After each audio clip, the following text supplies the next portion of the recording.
కొరటాల శివ దర్శకత్వంలో ఎన్టీఆర్ హీరోగా, జాన్వీ కపూర్ హీరోయిన్ గా తాజాగా మన ముందుకు వచ్చినటువంటి దేవర సెకండ్ సాంగ్ పై తన అభిప్రాయాన్ని వ్యక్తం చేశారు. ఎన్టీఆర్ భార్య లక్ష్మీ ప్రణతి టీం అందరికీ కూడా శుభాకాంక్షలు తెలియజేశారు. సో ఈ సాంగ్ వినడానికి చాలా రిఫ్రెషింగ్ గా అనిపిస్తోందని, అనిరుద్ గారికి కృతజ్ఞతలని, ఇలాంటి ఒక ప్రాజెక్ట్ ని మరి తన భర్తకు అందించినందుకు కొరటాల శివ గారు కూడా పార్టీకి హాజరవ్వాలని, అది కూడా కుటుంబ సభ్యులతో అంటూ చెప్పారు. సో లక్ష్మీ ప్రణతి అయితే ఎన్టీఆర్ కి తగిన భారీగా అన్ని విషయాలను జోక్యం చేసుకుంటుంది. తన ఫారెన్ కి వెళ్తుంది, కుటుంబ సభ్యులకి సంబంధించిన కొన్ని ముఖ్యమైన విషయాల్లో పాలు పంచుకోవడం లేదంటే ఆమె వాళ్ళందరి కోసమే ప్రత్యేకంగా అయితే షాపింగ్ చేసినట్టుగా అయితే తెలుస్తోంది. కాబట్టి తన కోసం తీసుకొచ్చినటువంటి ఆ గిఫ్ట్ చూసి ఎంతగానో సంతోషించారు. అంతేనా, ఇంకా ఇంకా చాలా రకాలైనటువంటి విషయాలే ఉన్నాయంటూ తన అభిప్రాయాన్ని వ్యక్తం చేస్తున్నట్టుగా అయితే తెలుస్తోంది.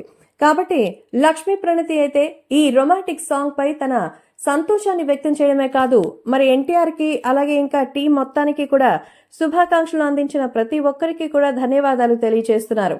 ఇక రాముడికి తగిన భార్య సీతగా, మరి లక్ష్మణుడికి సంబంధించినటువంటి విషయంలోనూ ఒక మంచి వదినగా అన్ని రకాల పాత్రలు పోషిస్తుంది మన లక్ష్మీ ప్రణతి. ఎందుకంటే ఆ అభిమానులే లక్ష్మణులు. అలా మన వదినమ్మని ఎంతో ప్రేమగా చూసుకుంటారో ఆడియన్స్. ఇప్పుడు కూడా ఎన్టీఆర్ సినిమాకి సంబంధించి సోషల్ మీడియా ప్లాట్ఫామ్స్ లో ప్రమోషన్స్ చేస్తూ తన కోసం చేసే అభిమానులకు కూడా ఇలా తను రిప్లైలు ఇస్తూ దేవర సినిమా సెకండ్ సాంగ్ అయితే మరి చాలా అద్భుతంగా వచ్చిందని, థియేటర్లో ఇది అంతకు మించినటువంటి కెమిస్ట్రీ ఉంటుందంటూ చెప్తున్నారు లక్ష్మీ ప్రణతి.